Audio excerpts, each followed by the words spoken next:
Hello friends, welcome back to my YouTube channel. आज हम पढ़ेंगे meditations, yoga and their effects के बारे में। मेडिटेशंस पार्ट 1 में हम पढ़ चुके हैं, पार्ट 2 में हम योगा के बारे में पढ़ेंगे। तो सबसे पहले देखेंगे इंट्रोडक्शन। योगा सही तरह से जीने का विज्ञान है और इसलिए दैनिक जीवन में शामिल किया जाना चाहिए। यह व्यक्ति सभी पहलुओं पर काम करता है: भौतिक, मानसिक, भावात्मक, आध्यात्मक और आध्यात्मिक। योग का अर्थ एकता या बांधना है। इस शब्द की जड़ संस्कृत शब्द युज, जिसका मतलब है जोड़ना। आध्यात्मिक स्तर पर इस जुड़ने का अर्थ है सार्वभौमिक चेतना के साथ व्यक्तिगत चेतना का एक होना। व्यवहारिक स्तर पर योग शरीर, मन और भावनाओं को संतुलित करने का और तालमेल बनाए रखने का एक साधन है। यह योग या एकता आसान प्राणायाम, मुद्रा बंध, षष्ठकर्म और ध्यान के अभ्यास के माध्यम से प्राप्त होती है। तो योग जीने का एक तरीका भी है और अपने आप में एक परम उद्देश्य भी है। योग सबसे पहले लाभ पहुंचाता है बाहरी शारीरिक, जो ज़्यादातर लोगों के लिए एक व्यवहारिक और परिचित शुरुआती जगह है। योग क्या करता है? सबसे पहले हमारे शरीर को लाभ पहुंचाता है। जब इस स्तर का पर असंतुलन का अभाव होता है तो अंग, मांसपेशियां, नसें में काम नहीं करते हैं, बल्कि वे एक दूसरे के विरुद्ध कार्य करते हैं।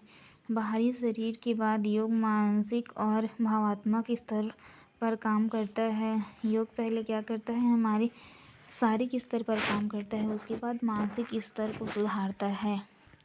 रोज़मर्रा की ज़िंदगी में तनाव और बातचीत के परिणाम स्वरूप बहुत से लोग अनेक मानसिक परेशानियों से पीड़ित हैं। योग शायद उनका इलाज नहीं प्रदान करता, लेकिन उसके मुकाबले वह के लिए सिद्ध विधि है।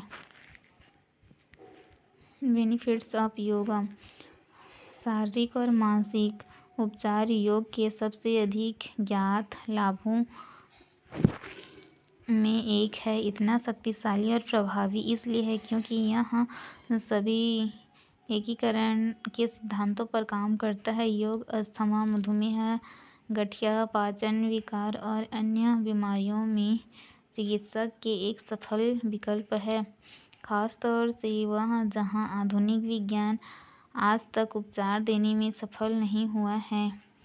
पर योग के प्रभावों पर अनुसंधान वर्तमान में सजग परिणामों के साथ चल रहा है। चिकित्सक विज्ञान के अनुसार योग चिकित्सा तंत्रिका और अंतःस्रावी तंत्र में बनाए गए संतुलन के कारण सफल होती है, जो शरीर की अन्य सभी प्रणालियों और अंगों को सीधे प्रभावित करती है। Rules of yoga. योगा करने पर भी हमें रूल्स को फॉलो करना पड़ता है ना। किसी गुरु के निर्देश में योग अभ्यास करना शुरू करें। सूर्योदय या सूर्यास्त के वक्त योग का सही समय है। योग करने का बेस्ट टाइम सूर्योदय या सूर्यास्त का टाइम है ना। योग करने से पहले स्नान जरूर करें। योग खाली पेट करें। योग करने से 2 घंटे पहले कुछ ना खाएं। आरामदायक सूती कपड़े पहने। तन की तरह मन भी स्वच्छ होना चाहिए। योग करने से पहले सब बुरे ख्याल दिमाग से निकाल दें। किसी शांत वातावरण और साफ जगह में योग का अभ्यास करें। अपना पूरा ध्यान अपने योग अभ्यास पर ही केंद्रित करें। योग अभ्यास धैर्य और दृढ़ता से करें। अपने शरीर के साथ जबरदस्ती बिल्कुल न करें। धीरज रखें। योग के लाभ महसूस होने में वक्त लगता है। निरंतर योग अभ्यास जारी रखें। योग करने के 30 मिनट बाद तक कुछ न खाएं। 1 घंटे बाद तक ना नहाएं। प्राणायाम हमेशा आसन अभ्यास के बाद करें।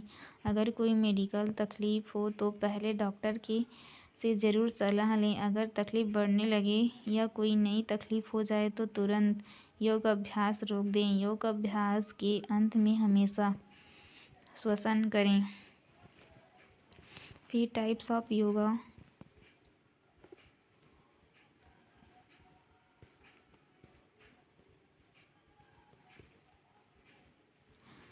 Types of yoga.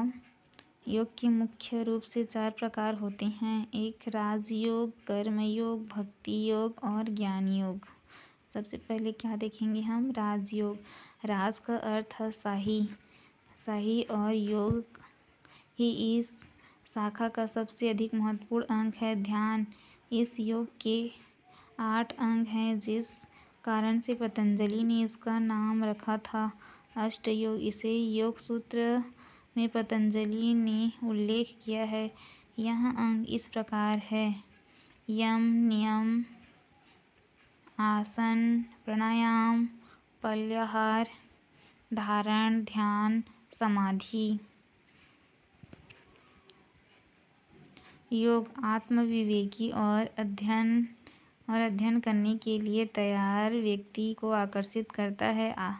आसन सबसे प्रसिद्ध अंग है राजयोग का। यह एक ही अधिकतर लोगों के लिए योग का अर्थ ही आसन है, किंतु आसन एक प्रकार की योग का सिर्फ एक हिस्सा है। योग आसन अभ्यास से कहीं ज़्यादा है। दूसरा, कर्म योग।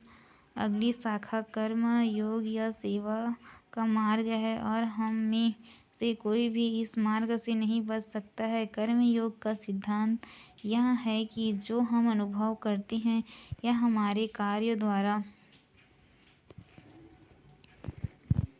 अतीत में बनाया गया है। इस बारे में जागरूक होने से हम वर्तमान को अच्छा भविष्य बनाने का एक हिस्सा बना सकते हैं, जो हमें नकारात्मक और स्वार्थ से बाध्य होने से मुक्त करता है। कर्म आध्यात्म आरोही मार्ग है। जब हम अपना कर्म करते हैं और अपना जीवन निस्वार्थ रूप से जीते हैं और औरों की सेवा करते हैं, हम कर्म योग करते हैं।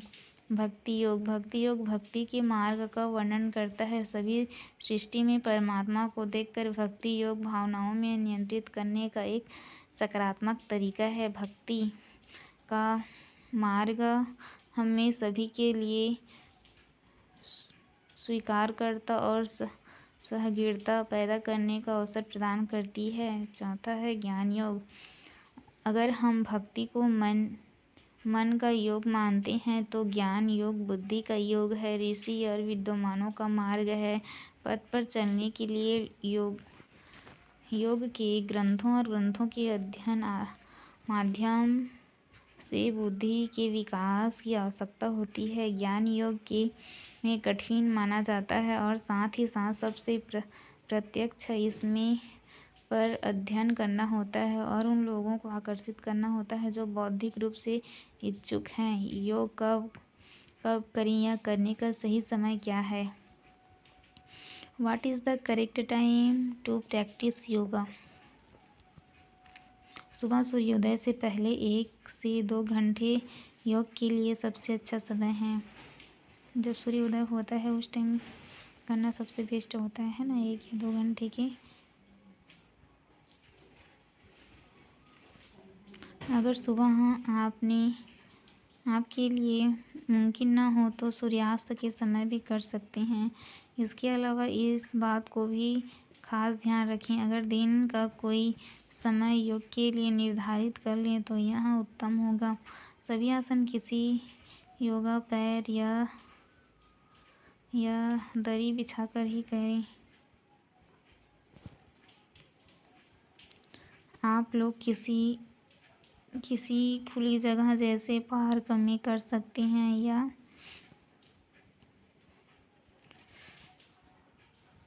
बस इतना ध्यान रखें कि जहाँ ऐसी में हो जहाँ आप खुले में सांस ले सकते हैं। सबसे इम्पोर्टेंट बात क्या हो, खुला जगह हो, है ना, जहाँ हम लोग आराम से सांस ले सकते हैं, ऐसे जगह को चुनना है। योगाभ्यास शुरू करने से पहले मानसिक स्थिति क्या है? What is the correct mental state before starting yoga practice?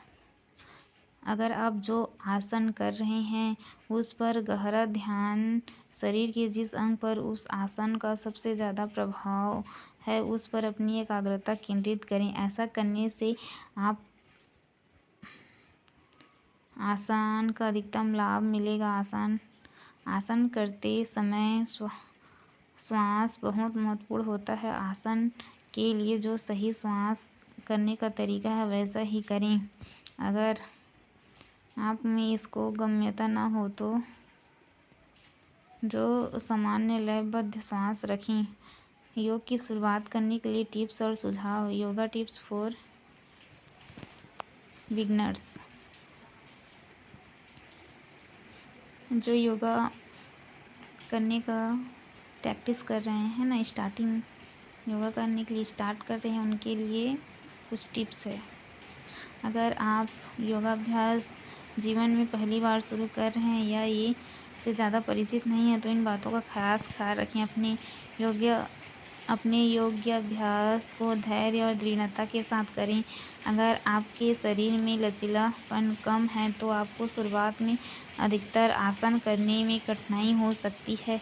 अगर आप पहले आसन ठीक से नहीं कर पा रहे हैं तो चिंता न करें। सभी आसान दोहराव के साथ आसान हो जाएगा। जिन मांसपेशियों और जोड़ों में खिंचाव कम है सब धीरे धीरे लचीले हो जाएंगे। अपने शरीर के साथ ज़बरदस्ती बिल्कुल ना करें। शुरुआत में आप सिर्फ वही आसन कर सकते हैं जो आप आसानी से कर पाएँ। बस इतना ध्यान रखें कि आपकी श्वास लयबद्ध हो।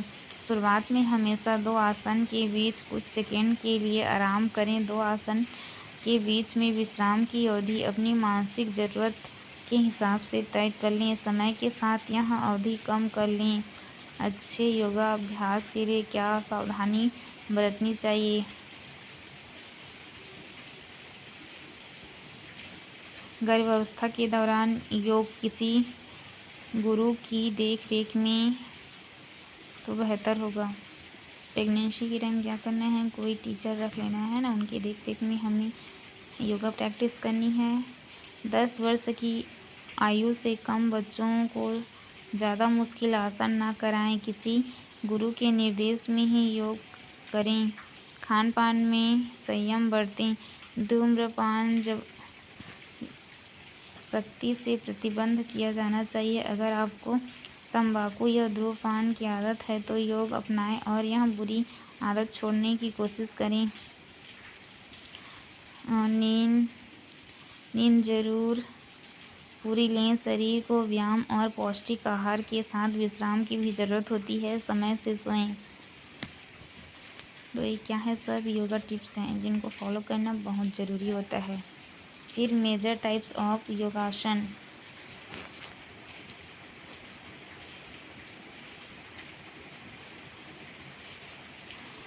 स्वस्तिक आसन।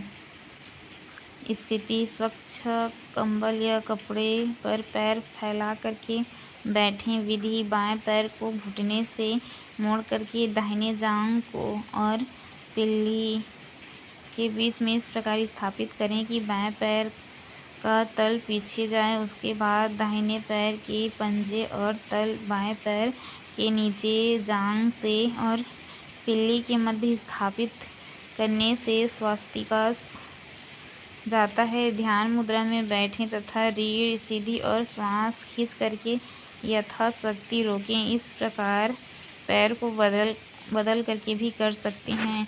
इस आसन को करने से हमें क्या क्या लाभ होगा? पैरों का दर्द, पसीना आना दूर होता है। पैर का गर्म या ठंडा दूर होता है। ध्यान हेतु बढ़िया आसन है। गौमुख आसन। विधि: दोनों पैर सामने फैला करके बैठें। बाएं पैर को मोड़कर एड़ी को दाएं निलंबन के पास रखें।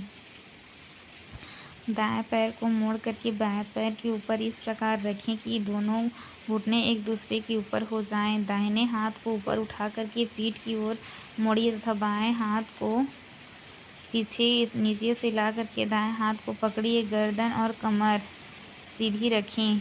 एक ओर से लगभग 1 मिनट तक करने के पश्चात दूसरी ओर से इसी प्रकार करें। इस ओर पैर ऊपर रखा जाए, उसी ओर का हाथ रखें।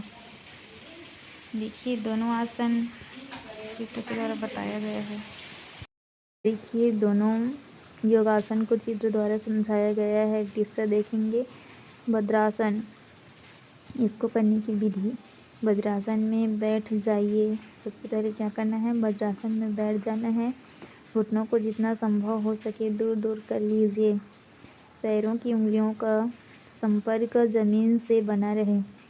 पैरों की उंगली का संपर्क ज़मीन से बना रहे, है ना। अब पंजों को इतना अलग करिए कि उसके बीच में निलंबन फर्श पर जम जाए। पैरों को इतना अलग करना है कि वो क्या हो, फर्श पर जम जाए। बिना किसी तनाव के घुटनों का फासला और बढ़ाइए। पैरों को घुटनों पर रखिए और हथेलियां नीचे की ओर रखिए। देखिए चित्र द्वारा दर्शाया गया है। जब सभी सुख की स्थिति में हो तब यहाँ दृष्टि और में नाक के अग्र मध्य में स्थिर कीजिए। इसको करने के क्या क्या लाभ होते हैं। मूलाधार चक्र क्रियाशील होता है। चौथा है सर्वांगासन। दरी या कंबल बिछा करके पीठ के बल लेट जाइए। सबसे पहले क्या करना है, दरी बिछा करके कंबल में लेट जाना है। पीठ के बल ना। विधि, दोनों पैरों को धीरे धीरे उठा करके 90 अंश तक बाएं बाहों और कोहनियों की सतह से शरीर के निचले भाग में उतना ऊपर ले जाएं कि वह कंधों पर सीधा खड़ा हो जाए। देखिए चित्र में पीठ को हाथों का सहारा ले, हाथों के सहारे पीठ से बाएं दाएं कंठ से ठुठी लगाएं, यथाशक्ति रखें। फिर धीरे धीरे पूर्व में पहले पीठ को जमीन से टिकाकर फिर पैरों को भी धीरे धीरे सीधा करें। इसको करने के क्या क्या लाभ होते हैं। थायराइड को सक्रिय एवं स्वस्थ बनाता है। मोटापा, दुर्बलता, कद की कमी एवं स्व थकंद विकार दूर करते हैं। एड्रिनल ग्रंथि एवं डिप्पल ग्रंथि को सबल बनाता है। कंक्लूजन, योग हमारी शरीर और मानसिक स्थिति को स्वच्छ एवं सुंदर दृष्टि बनाए रखने का एक सरल उपाय है। योग से हम आजीवन निरोगी रह सकते हैं।